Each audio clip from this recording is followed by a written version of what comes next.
Capítulo 141 A última reunião.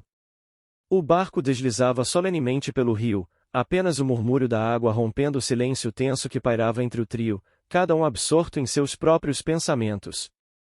Estamos próximos, já consigo ver as primeiras torres, murmurou Luís, quebrando o clima incômodo.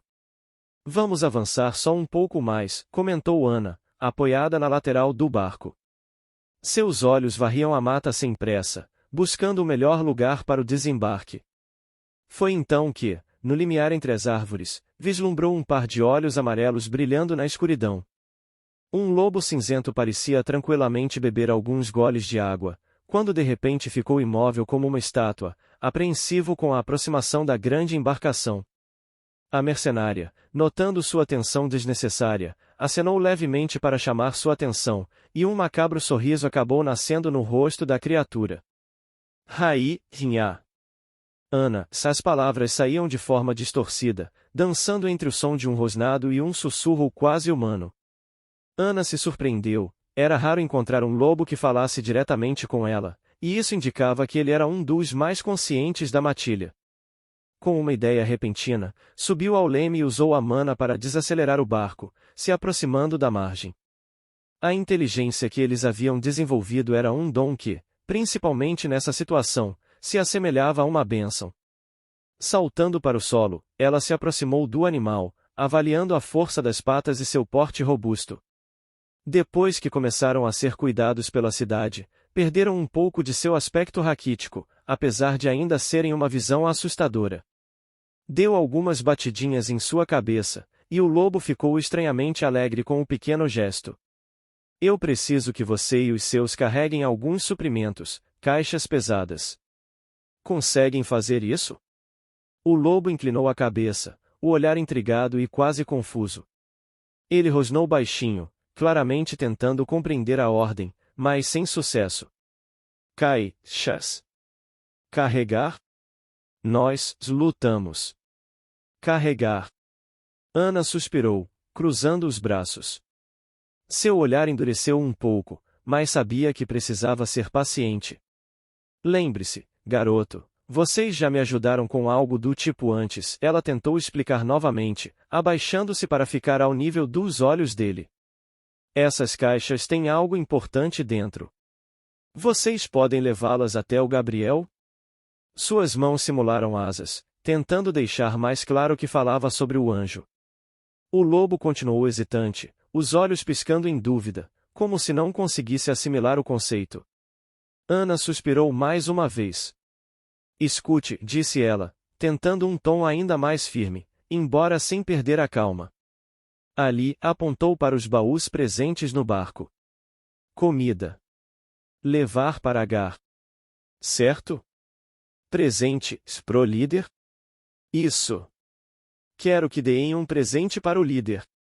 Com pressa e receio do lobo deixar de entender novamente, rasgou uma fina página de um bloco de notas que levava em seu bolso, dando orientações de que as caixas deveriam ser entregues para o anjo que gerenciava a cidade e levadas aos laboratórios subterrâneos, amarrando-a diretamente na perna do animal. Chame sua matilha, temos muitos presentes para entregar. O lobo pareceu finalmente captar o que a rainha desejava. Ele assentiu com um movimento de cabeça, e soltou um uivo alto e prolongado. Aos poucos, outros lobos começaram a emergir da escuridão, suas silhuetas se formando na penumbra, respondendo ao chamado de seu companheiro. Com um leve sorriso satisfeito, Ana acariciou novamente o pelo do lobo, e em conjunto com Niala e Luís, começou a amarrar cuidadosamente as caixas em suas costas. Ela calculou mentalmente quantas cada um poderia suportar e logo percebeu que, felizmente, o trabalho não seria tão demorado quanto pensava. Claro, desde que não explodissem pelo caminho. Luís, irei me apressar para reunir os conselheiros. Quero que passe na cidade antes de partir. Se a rainha inseto desejar, não há problemas em levá-la junto. Vendo o aceno do mentalista, Ana subiu nas costas de um dos animais. O pelo espesso e a estrutura óssea faziam o transporte se mover de forma inesperada, o que a fez ajustar rapidamente seu equilíbrio. Não é tão confortável quanto andar no gar, murmurou, quase divertindo-se com a situação. Assim que deu o sinal, o monstro partiu em disparada, e Ana sentiu o vento frio da noite cortando seu rosto.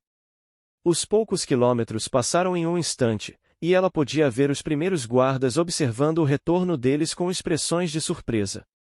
Assim que cruzaram os portões, Ana saltou do animal, dispensando-o com um aceno. Notou, satisfeita, que os demais lobos seguiram corretamente para os túneis onde os baús seriam armazenados.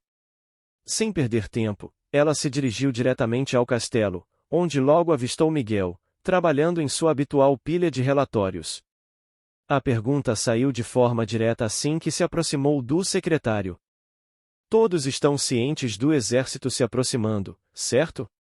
Miguel assentiu, um brilho de preocupação percorrendo seus olhos. Sim, fui informado recentemente pelos guardas das divisas. Devem chegar até nós ao longo do dia de amanhã. Quantos são? Algo entre 2.500 e 4.000. Talvez mais, mas felizmente sem artilharia, suspirou Miguel. Parece que vão confiar nos manipuladores para atravessar os muros. Bom, poderia ser pior.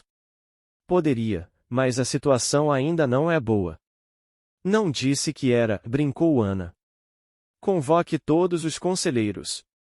Quero vê-los na sala da távola redonda o mais rápido possível. Miguel fez um gesto de entendimento e rapidamente partiu para reunir o conselho, enquanto Ana se dirigia aos aposentos. Mesmo para ela, a viagem de alguns dias no mar havia sido cansativa, precisava se recompor e estar pronta para o que vinha a seguir. Ao entrar em seus aposentos, soltou um longo suspiro, tirou o manto de viagem com movimentos rápidos, jogando-o sobre uma cadeira, e retirou as botas empoeiradas. Com passos decididos, dirigiu-se ao canto do quarto, onde um pequeno cômodo com um ralo de escoamento e um chuveiro simples a esperavam. Despiu-se, removendo cuidadosamente as bandagens que ainda estavam presas à sua pele, e entrou, sentindo a água quente escorrer por seu corpo, relaxando a tensão acumulada e lavando o peso da viagem. Ela inclinou a cabeça, deixando que caísse sobre seu rosto e ombros, e fechou os olhos por um momento. Sua mente vagou, e em meio ao confortável calor, pensou nos sacrifícios que todos teriam que fazer. Os minutos passaram devagar, mas logo encerrou seu banho. Se secou e começou a vestir seu traje de batalha, o qual raramente utilizava, com atenção meticulosa a cada peça. O tecido negro reforçado, com adornos de metal nos ombros e o símbolo de insídia bordado em prata no peito, conferia-lhe uma presença imponente. Se complementava por amarrações firmes, ligas reforçadas e uma capa curta, que lhe dava agilidade e, ao mesmo tempo, transmitia respeito. Não gostava de como pesava sobre o seu corpo, principalmente por, nesse mundo com Mana, sentir que eram apenas adornos sem sentido. Bem, é uma ocasião especial, não custa nada parecer um pouco mais legal enquanto luto por aí.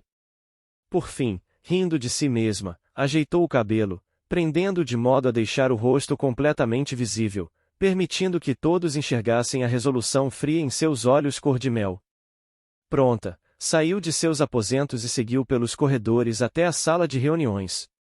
À medida que se aproximava, o murmúrio abafado das vozes dos conselheiros se tornava mais claro, cada um aparentemente discutindo algo em uma tonalidade melancólica compartilhada. Quando ela entrou, a sala silenciou-se instantaneamente. Seus olhos percorreram cada rosto ao redor da mesa. Havia expressões de preocupação, cansaço e até um leve toque de medo em alguns olhares. Eles sabiam o que estava em jogo, sentiam o peso da responsabilidade do momento, e a chegada dela só fazia que esse momento se tornasse ainda mais real. Para sua surpresa, o general escamoso apresentado por Eva, Leandro, também estava presente, observando o cenário em um dos cantos, levemente mais afastado. Já Alex, que geralmente exibia um sorriso confiante e até brincalhão, parecia mais perturbado que os demais, com olhos baixos e sombrios, como se estivesse carregando um fardo invisível. Isso despertou a curiosidade de Ana, mas ela decidiu guardar para si a observação por enquanto. Sem hesitar, ela caminhou até um lugar vazio próximo às grandes janelas. Os olhos de todos seguiram cada movimento seu, e o som da madeira sendo arrastada pelo chão ao puxar a cadeira ecoou ruidosamente na sala. Ela se sentou, e por um momento, permitiu que o silêncio pesasse sobre todos, até que enfim soltou sua declaração, o prelúdio de decisões da batalha que já se aproximava das portas de Insídia. Temos muito a conversar.